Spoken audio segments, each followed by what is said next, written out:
আওয়ামী লীগ আর BNP খেয়ে এলিছে। আমরা মাঝখানে তো ওদের কি কয় ই দিতেছি, আক্কা দিতেছি, মাথা উঁচা করতেছি। তাই জন্য যদি সুযোগ আসে তাহলে ইসলামকে প্রতিষ্ঠিত করার জন্য এই জমিন কার? এই জমিন আল্লাহ। আসমান কার? আল্লাহ। আমি কার? আল্লাহর হুকুমত চলবে কার? বাস। এক এলাকার লোক যদি থাকি, আপনার কাছে আমার অনুরোধ, আমাদের যে সুযোগ আসছে সামনে, আমরা এক হইয়া নেক হইয়া যদি থাকতে পারি, কেউ করে ভেদাভেদ করেন না, তাহলে হয়তোবা এই দেশের সাধারণ পাবলিক আমাদেরকে একটু মূল্যায়ন করবে। আর মনে রাখবেন, ইসলামী হুকুমত যদি কায়েম না হয় তাহলে ইসলামের মূল খেদমত করা যায় না। এই জন্য বাহাদুর বলেন, সরমানের বলেন, হুজুর আবার এবার একটু খেপছে। হ্যাঁ, এরা যদি সব এক হইয়া একটু নির্বাচন করতে পারে তাহলে একটু খেয়াল রাখেন। আমাকে ভোট দেওয়া মানে কি? ইসলামের পক্ষে ভোট দেওয়া। আপনারা আমার মনে করেন না রাজনীতি করতেছে, রাজনীতি করতে হয়নি। রাজনীতি তো খাইয়ে হেলেছেন আপনারা, আওয়ামী লীগ আর বিএনপি খেয়ে হেলেছে। আমরা মাঝখানে তো ওদের কি কয় ই দিতেছি, আক্কা দিতেছি, মাথা উঁচা করতেছি। তাই জন্য যদি সুযোগ আসে তাহলে ইসলামকে প্রতিষ্ঠিত করার জন্য এই জমিন কার? এই জমিন আল্লাহ। আসমান কার? আল্লাহ। আমি কার? আল্লাহর হুকুমত চলবে কার? বাস। যখনই হুকুমত মানুষের চলবে তখনই সংঘর্ষ বেজে গেল। হুকুমত যদি আজকে আল্লাহর চলে তাহলে এই যে আমি করছি কই যে নৌকা পার হইতাম, নৌকা পার হয়ে, এই যে আজকে নৌকা পার হয়েছি, তো কয়েকদিন 5 টাকা করে দিলাম। তো 5 টাকা করে দিলাম পর আগাছ হলো 60 টাকা। এই 1.5-2 মাস 5 টাকা করে নিল। আমি তো প্রত্যেক সপ্তাহে ঢাকা আসা যাই, ঢাকা আমার বাড়ি আছে। তাই হঠাৎ করে একদিন কয় কি হুজুর আজকে 60 টাকা দিতে। আমি কে কয়ে আগের বাই বসছে। কি হয়েছে? তারা তো বেশি ধরতে চাইছিল। আমরা বলছি যে না, আগের বাই না, প্রত্যেকটা লোক প্রতি নেতারা চান্দা নেয় 2 টাকা করিয়া। তাই 2 টাকা ওরা কমাই হেলেছিল, অগণ তো ঠিকই আছে। আর 2 মাস পর্যন্ত নেয় নাই, সরকার পতন হওয়ার পরে। এখন 2 মাস পর আবার আরেক গুরু ভাইয়া কইছে যা বেশি তো দেওয়া উচিত, আমাকে তো পেট খালি, তো পেট খালি তো বেশি নিলাম না। আল্লাহ যদি বাঁচাই রাখে, যদি ক্ষমতা আইতে তার নিম।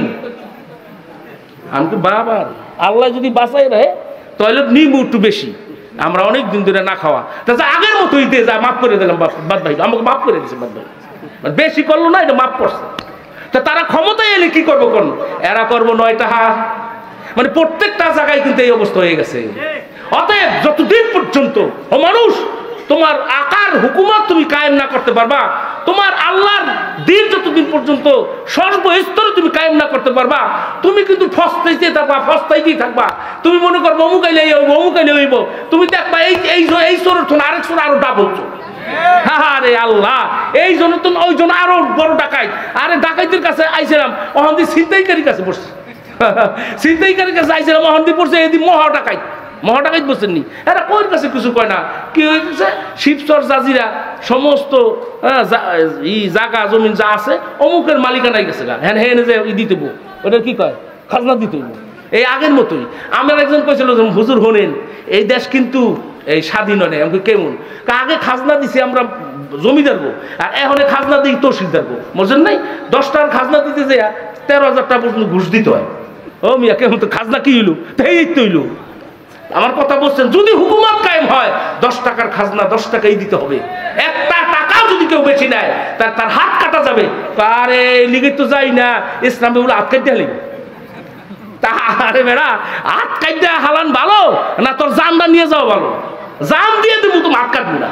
আমাকে অবস্থা এইটা। হুজুরটা বাড়ি কঠিন, কেমন হাত কাটতে হালায়? একটা রব উঠেছে, হাত কাটতে দেবে। হাত কয়জনের কাটবো?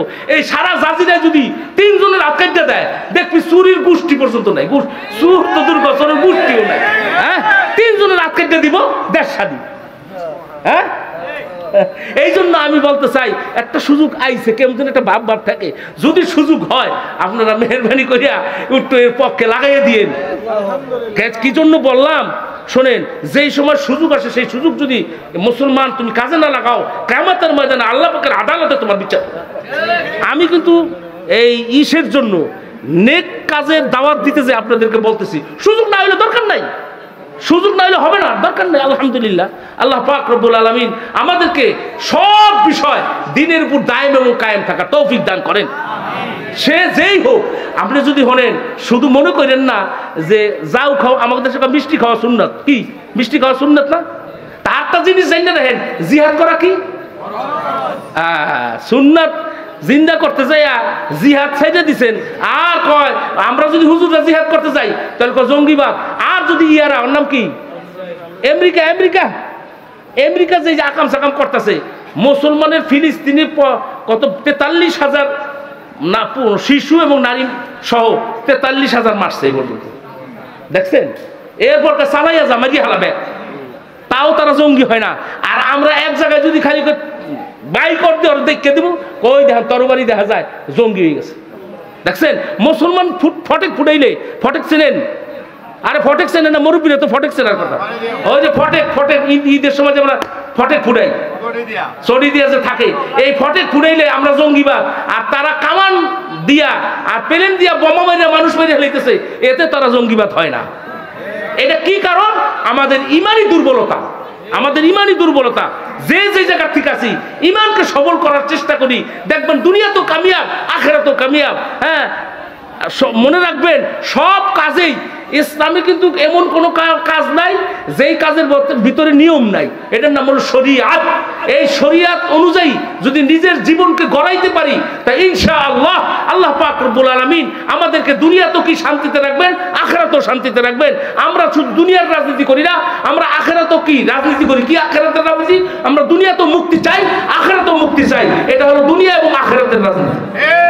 আমরা দুনিয়া এবং আখেরাত দুটো জায়গায় মুক্তি চাই। আল্লাহ পাক রব্বুল আলামিন আমাদের সকলকে এই অল্প কথার উপরে, আমাকে সহ আপনাদের সকলকে আমাল করার তৌফিক দান করেন। আমিন। ওয়া আখিরু দাওয়ানা আলহামদুলিল্লাহি রাব্বিল আলামিন। আসসালামু আলাইকুম ওয়া রাহমাতুল্লাহি ওয়া বারাকাতুহু।